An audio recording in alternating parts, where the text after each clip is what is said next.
வணக்கம். நான் உங்கள் சுப்பையா சோதரர் பேசுகிறேன்.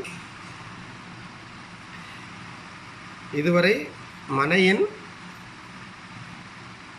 தன்மைகள், வீட்டின் வாசற்படி அமையும் முறை, அதற்கான வாஸ்து முறையும் வாஸ்து தோஷத்திற்கான பரிகாரங்களும் உங்களுக்கு பதிவிட்டுள்ளேன். இன்று நாம் வீட்டின் படிக்கட்டுகள், மேல் வீட்டிற்கு செல்வதற்கான படிக்கட்டுகள் எந்த முறையில் அமைந்தால் அது வாஸ்துப்படி அமையும், வாஸ்து தோஷம் இருக்காது. அப்படி ஒருவேளை வாஸ்து முறைகளில் தவறாக அமைந்திருந்தால் அதற்குள்ள பரிகார விதிமுறைகள், இதை பற்றி காண உள்ளோம். இன்று நாம் ஒரு வீட்டின் ஈசானிய மூலை, அதாவது வடகிழக்கு மூலை, அந்த திசையில் படிக்கட்டுகள் எப்படி அமைய வேண்டும் என்பதை பற்றி பார்க்க உள்ளோம். இந்த ஈசானிய மூலை என்பது எப்போவுமே பார்த்தீங்கன்னா ஒரு மனையில் ஈசானியமும் குபேர மூலையும் நீண்டு வருவது உத்தமம் அப்படின்னு சொல்கிறது. நீண்டு வருவது என்றால் அந்த வீட்டினுடைய அளவுக்கு மேல் வரும் பகுதியை நம்மளுக்கு படிக்கட்டுகளாகும். ஒரு 3 அடி, 2.5 அடி, 2.25 அடி, 3.5 அடி, அவர் வீட்டுக்கு தகுந்தாற் போல் அந்த அளவுகளை நாம் எக்ஸ்டெண்ட் பண்ணுவோம். ஒரு சில நேரத்தில் அது மடக்குப்படியாக அடிப்படையில் போடுவோம், போய் திரும்பி மடக்குப்படியாகவும் நம்ம போடுவோம். அப்போ அந்த வீட்டினுடைய ஈசானிய மூலை நீள்கிறது, அது உத்தமமான நிலை. அப்போ ஈசானியமும் குபேரனும் நீள வேண்டும் என்பதே விதி. ஒரு வீட்டில் இந்த இரு திசைகளிலும் படிக்கட்டுகள் வருவது உத்தமம். இந்த ஈசானிய மூலையில் எப்படி வர வேண்டும் என்பதைத்தான் நாம் பார்க்க போகிறோம். ஈசானிய மூலையில் வட பகுதியில் உள்ள சுவற்றில் கிழக்கிலிருந்து மேற்காக நாம் படிக்கட்டுகளை அமைப்பது உத்தமம். அந்த வீட்டினுடைய ஈசானிய மூலையில் வரக்கூடிய படிகள் இந்த முகப்பினுடைய சுவற்றிலிருந்து ஒரு படியோ 2 படிக்கட்டுகளோ முற்பகுதியில் ஆரம்பிக்க வேண்டும். வீட்டினுடைய முகப்புக்கு கீழ் ஆரம்பிப்பது உத்தமம். அந்த வீட்டின் மட்டத்திலிருந்து ஆரம்பிக்காமல் கொஞ்சம் நீண்டு ஒரு படி 2 படி கீழே நீண்டு ஆரம்பித்தா அது நல்லாயிருக்கும். அந்த படிக்கட்டுகள் அமையும்போது மடக்குப்படி இல்லாமல்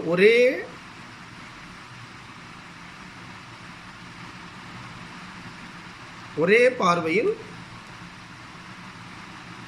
ஒரே கிராஸாக நம்ம வீட்டுக்குள்ள மேலே போய் ஏறுற மாதிரி வச்சுக்கலாம். எப்படின்னா ஒரு ஷேஃப் அமையுது, நம்மளுக்கு இடம் நீள வசதி அதிகமாக இருக்குது அப்படின்னா அந்த ஸ்டேர் கேஸை ஒரே தன்மையில் ஏற்றி மேல் படியில் ஏற்றிக்கலாம். ஏற்றும் போது வாயு மூலைக்கு போயிடக்கூடாது. வாயு மூலையில் போய் ஜாயிண்ட் ஆகி உள்ளே போகக்கூடாது. வாயு மூலைக்கு ஒரு 3 அடி 5 அடி உட்பகுதியாகவோ இல்லை வீட்டின் மையப்பகுதியிலோ வந்து அந்த ஸ்டேர் கேஸை வந்து நம்ம கரெக்டாக மேல் பகுதியில் ஏற்றிடணும். அப்படி வாய்ப்பு இல்லாதவர்கள் கிழக்கு நோக்கி ஈசானியத்திலிருந்து மேற்கு நோக்கி ஏறி, கிழக்கிலிருந்து மேற்கு நோக்கி ஏறி மறுபடியும் ஒரு லேண்டிங் போட்டு மடக்குப்படியாக திரும்ப கிழக்கு பக்கமாக ஏறி ஈசானியத்தில் போய் நம்ம கரெக்டாக மேல்படி நம்ம மேல் தளத்தில் போய் ஏறலாம்.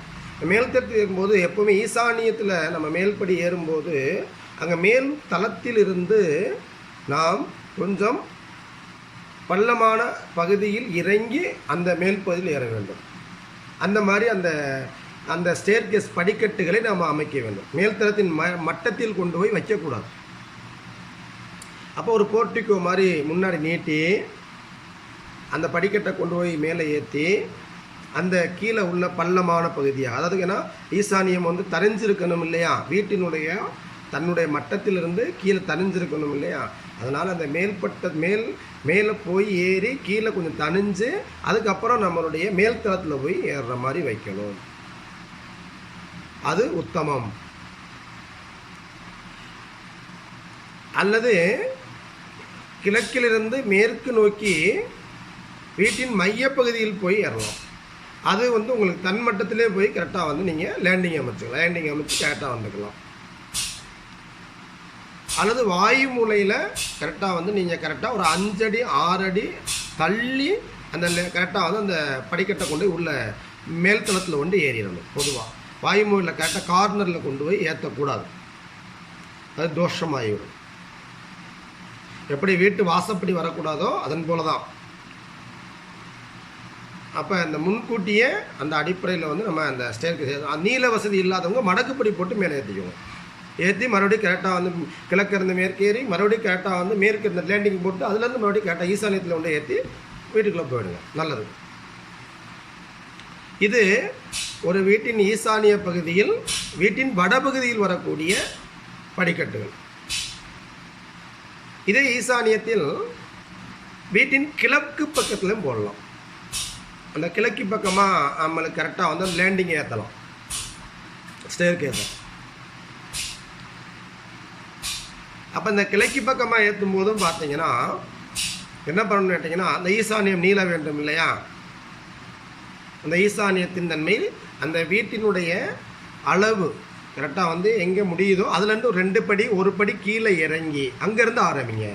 வீட்டினுடைய படிக்கட்டை எப்போவுமே ஈசானியத்தில் ஆரம்பிக்கும் போது 1 படி 2 படி கீழே இறங்கி அதுக்கு மேலே ஆரம்பிங்க. ஈசானியம் நீள வேண்டும். அதற்காக அங்கேருந்து நீங்கள் கரெக்டாக வந்து ஏறி கேட்டால் அது ஒரே ஷேப்பாக போடாதீங்க, அது தவறு. ஏன்னாட்டா அங்கிட்டு அக்னி மூலம் வந்துடும். இல்லை வீட்டினுடைய மையப்பகுதியில் போய் கேட்டால் வந்து நம்ம வந்து லேண்டிங்கில் ஏறுற மாதிரி இருக்கும், அது சாத்தியமல்ல. வீட்டின் மையப்பகுதியில் போய் கரெக்டாக வந்து ஏற்றக்கூடாது. அதனால் இது முன்பதில் வந்துச்சுன்னா கண்டிப்பாக நீங்கள் மடக்குப்படியாக மட்டும்தான் போடணும். அது பின்பகுதியாக இருந்தாலும் நம்மளுக்கு மடக்குப்படியாக போடுறது உத்தமம். அந்த கிழக்கு பகுதியில் வந்து ஈசானியத்தில் போடுற படி மட்டும் கீழிருந்து மேல் நோக்கி தெற்கு பக்கமாக ஏறி மறுபடியும் ஒரு லேண்டிங் போட்டு அங்கேருந்து திரும்ப மறுபடியும் அடிப்படையில் வந்து தெற்கு இருந்து வடக்கு நோக்கி ஏறி அந்த மேல்தளத்தில் வந்து நம்ம ஏறிடணும். ஆனால் ஈசானியத்தில் வந்து எப்போவுமே அடிப்படையில் மேல்தளத்தில் வந்து படிக்கட்டு நம்ம போட்டு ஏறணும்னா இந்த மேல்தளத்தினுடைய மட்டத்திலிருந்து ஒரு 1/2 அடி தாழ்ந்து அதுக்கப்புறம் நீங்கள் அந்த 2 ஸ்டெப் போட்டு மேல்தளத்தில் ஏறணும். அது பார்த்தா நல்லது. ஏன்னா ஈசானியம் தன்மை தனிந்திருக்கணும். மேல்தளத்தின் மட்டத்தில் அந்த படிக்கட்டை கொண்டு போய் சமமாக வச்சு ஏறக்கூடாது, தோஷமாகும். கீழே தனிஞ்சு மறுபடி நம்ம அந்த வீட்டுக்குள்ளே போகிற மாதிரி வச்சுக்கணும். அப்போ அந்த தன்மையில் உள்ள மனை அடிப்படை உள்ள தன்மையில் வரக்கூடிய அந்த மேல்தளத்திற்கு செல்லக்கூடிய படிக்கட்டுகள் உங்களுக்கு லட்சுமி ராட்சியத்தோடு செல்வ வளத்தோடு இந்த குடும்பத்தில் வசிப்பவர்கள் நீண்ட ஆயுள் பலத்தோடு நோய் நொடிகள் அற்று தேவையில்லாத பிரச்சனைகள் மற்ற அடிப்படை மன உளைச்சலுக்கு ஆளாகாமல் மென்மேலும் வளர்ச்சி ஆவார்கள். இதில் ஒரு சிறு தவறுகள் நடந்திருந்தாலும் இது கண்டிப்பாக தோஷமாகும். அந்த வாஸ்தின் முறைகளில் அந்த படிக்கட்டுகள் வந்து சரியான முறையில் நாம் அமைக்காமல் இருந்தாலும் அது தோஷமாகும். இந்த ஈசானியத்தில் வரக்கூடிய தன்மை என்ன நினைக்கிங்கன்னா, அங்கேருந்து நேராக வாயுமுள்ள உண்டு இந்த கார்னரில் உண்டு நம்ம ஓப்பன் பண்ணிட்டோம், அது தோஷமாகும். தோஷத்தினுடைய தன்மைகளில் பெரும்பாலுமே பிரச்சனைகள் பலவிதம். நம்ம ஏற்கனவே அந்த அடிப்படையில் கீழ் வீட்டுக்குள்ளே வாசல் படிக்க நான் சொன்ன ஒவ்வொரு பிரச்சனைகளும் தான். அதுக்கு நான் பரிகாரம் மட்டும் தான் கொடுக்குறேன். ஏன்னா பிரச்சனைகளை நம்ம பேச வேண்டாம், நல்லதாக பேசிடுவோம். அதே போல் அந்த அடிப்படையில் கிழக்கிலிருந்து தெற்கு நோக்கி அந்த அடிப்படையில் ஈசானியத்தில் வந்து நம்ம ஏறி கேட்டால் அக்னி முறையில் போய் ஓப்பன் பண்ணி நம்ம உள்ளே போனாலும் அது தோஷமாகும். அப்போ இந்த தன்மைகளில் நாம் வந்து முறையாக அந்த மனையை வந்து நாம் கரெக்டாக கையாளுவது உத்தமம். இந்த தன்மையை பொறுத்த மட்டில் இந்த நம்ம ஸ்டேர்கேஸை பொறுத்தவரை மாடிப்படிக்கு செல்லக்கூடிய படிக்கட்டுகள் அது முறையாக அமையாமல் தோஷமாக அடிப்படையில் வந்து நம்மளுக்கு அடிப்படையில் அமையுமானாலும் அமைந்திருந்தாலும் அதை அடிப்படை தவிர்ப்பது உத்தமம். ஒருவேளை நீங்கள் கட்டிட்டோம், நாங்கள் வேறு வழி இல்லை அப்படின்னா அதுக்குள்ளே பரிகாரம் நான் கூறுகிறேன். இப்பொழுது வடபுறத்தில் ஈசானியத்திலிருந்து நாம் செல்லும் ஸ்டேர்கேஸ் படிக்கட்டு மேல்தளத்தின் வாயுமூலையில் போய் கரெக்டாக நான் ஏற்றிட்டேன். வாயுமூலையை கரெக்டாக வந்து இந்த கார்னரில் வந்து கரெக்டாக வந்து ஏற்றிட்டேன் அப்படின்னா அதற்கு என்ன பரிகாரம்? இந்த ஈசானியத்தில் உள்ள தன்மைப்படி நாம் அந்த படிக்கட்டில் ஏறு தன்மையில் அடிப்படை இருந்தால் எப்போவுமே காலையில் நம்ம வாசல் தெளிக்கும் போது கொஞ்சோண்டு மஞ்சள் ஒரு தண்ணி வந்து கலக்கி, மஞ்சள் தண்ணி கலக்கி வீட்டின் முகப்பு பகுதியிலையும் இந்த ஸ்டேர்கேஸ்லேயும் கொஞ்சம் கரெக்டாக வந்து தெளித்து விடுங்க. ரெகுலராகவே அது கொஞ்சம் கடைபிடிங்க, அது நல்லாயிருக்கும். கொஞ்சம் அந்த படிக்கட்டின் கீழ்ப்பகுதியில் பச்சரிசி மொய்யரிசியாக லேசாக நுணுக்கிட்டு அந்த இடத்துல அந்த ஒரு ஓரமாக அடுப்பில் கொஞ்சம் மூளை ட்ரெயிலே காலையில் போட்டுட்டு வாங்க. தானிய தானம் இது நாம் செய்து வரும்போது கண்டிப்பாக அந்த தோஷம் நிவர்த்தியாகும். அந்த மாடிப்படிக்கு செல்லும் படிக்கட்டுகள் வரக்கூடிய வாஸ்து குறைகள் நீங்கும். வேறு எந்த விதமான இடையூறும் ஏற்படாது. இதை ஓரளவு கடைபிடித்து வாருங்கள். தவறாக செய்திருந்தால் கடைபிடித்து வாருங்கள். குடும்பத்தில் வளர்ச்சி இருக்கும், நிம்மதி இருக்கும், தேவையற்ற சண்டை சச்சரவுகள் குறையும், வைத்திய செலவுகள் குறையும், குடும்பத்தின் அடிப்படை முன்னேற்றத்துக்கான வாய்ப்புகள் கிடைக்கும். கணவன் மனைவியில் வரக்கூடிய அடிப்படை கருத்து வேறுபாடு, உறவுகளில் வரக்கூடிய பிரச்சனைகள், பொருளாதாரத்தில் வரக்கூடிய தொந்தரவுகள் இதெல்லாம் வந்து நம்மளுக்கு நீங்கும். அதே போல் இந்த தன்மையில் வந்து வடிகட்டில் அமைந்திருந்தால் பெரும்பாலும் இந்த வீட்டுக்குள்ளே குழந்தை பாக்கியங்கள் தடையாகும், திருமணங்கள் தடையாகும். இது ஒரு தோஷம். இப்போ இதெல்லாம் நிவர்த்தி ஆகும். இதெல்லாம் நீங்கள் கேட்டால் செஞ்சீங்கன்னா நிவர்த்தி ஆகும்.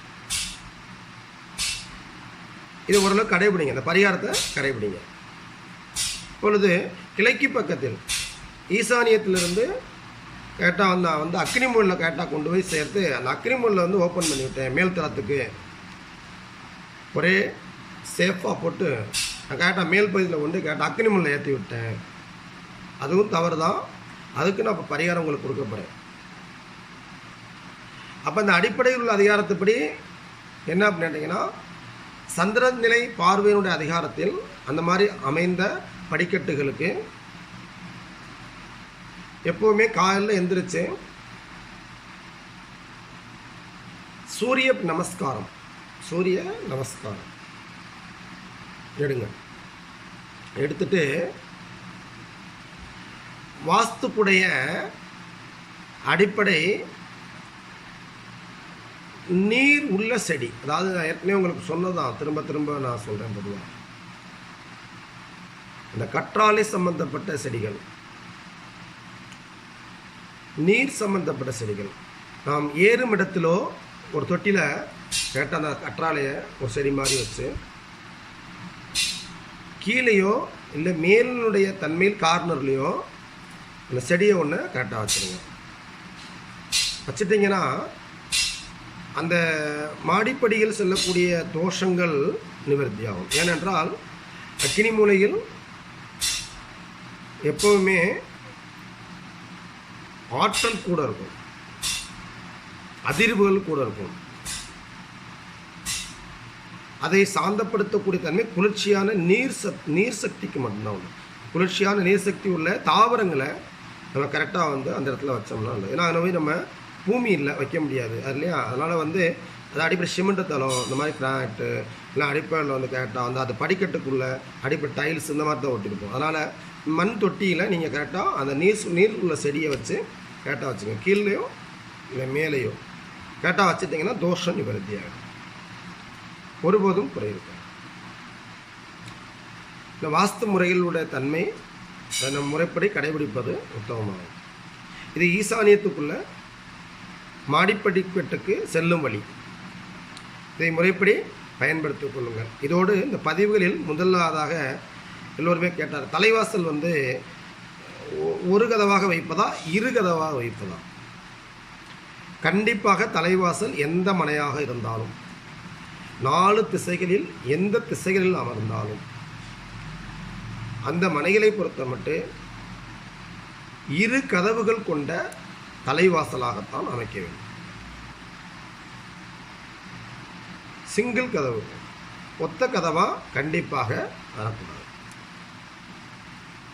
ஏன்னா சீவசக்தியோட அடிப்படை அந்த இயக்கங்கள் இருந்தால் மட்டுமே அந்த குடும்பத்தில் நல்ல ஒரு முன்னேற்றத்துக்கான வாய்ப்பு இருக்கும். அதனால் தலைவாசல் மட்டும் எப்போவுமே 2 கதவுகள் கொண்ட வாசலாகவே அமையுங்கள்.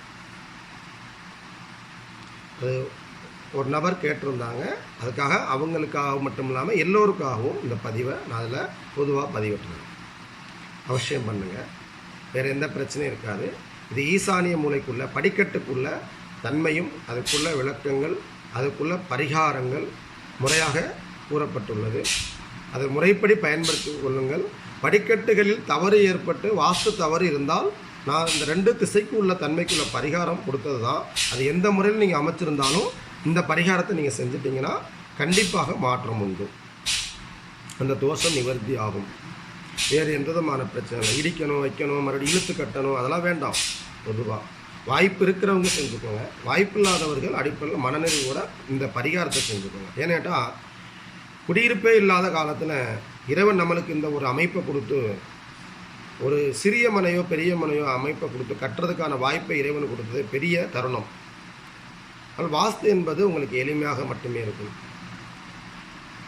அந்த தன்மைகளில் இருந்தாலும் அந்த பரிகாரங்கள் நம்ம கேட்டால் உள்வாங்கி இந்த பரிகாரங்களை கடைபிடிச்சிட்டோம்னா அந்த குடும்பத்தில் எல்லாருமே மகிழ்ச்சிகரமாக வாழலாம். இறைவன் ஒருவதும் கைவிட மாட்டான். இயற்கையும் பிரபஞ்சமும் உயிரினங்களுக்கு சாதகமாகவே இருக்கும். அதை முறையாக பயன்படுத்திக் கொள்ளுங்கள். வாஸ்து முறை ஈசானியத்துக்குள்ள படிக்கட்டு இதோடு முடிவடைகிறது. அடுத்தது உங்களுக்கு வாயு மூலையில் உருவாகும் படிக்கட்டுக்குள்ள தன்மை பதிவு வரும். காத்திருங்கள். நன்றி.